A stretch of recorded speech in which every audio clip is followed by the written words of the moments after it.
నేస్తమా, చదువు మనకి జ్ఞానాన్ని తెలియజేస్తుంది. ధైర్యమే మనకి రక్షణ కవచంలా కాపాడుతుంది. పని మనకి గమ్య మార్గం చూపెడుతుంది. నేస్తమా, సోమరితనం మనిషికి విలువ లేకుండా చేస్తుంది. మిత్రమా, గురు శిక్షణ మనకి సంస్కారం తెలుపుతుంది.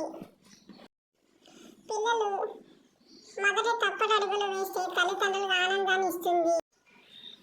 తల్లిదండ్రులు క్రమశిక్షణ పెంచకపోతే జీవితమే నాశనం అవుతుంది. జీవిత అనుభవం కష్టాలు, నష్టాలు, బాధలు, లాభాలు తెలియజేస్తుంది. నేస్తమా, దేవుడి దీవెనలతో పాటు శ్రమిస్తేనే అనుకున్నది సాధించగలం మనము. మిత్రమా, ఈ క్షణం మాత్రమే మనది. మరుక్షణం ఏమవుతుందో తెలియదే జీవితం.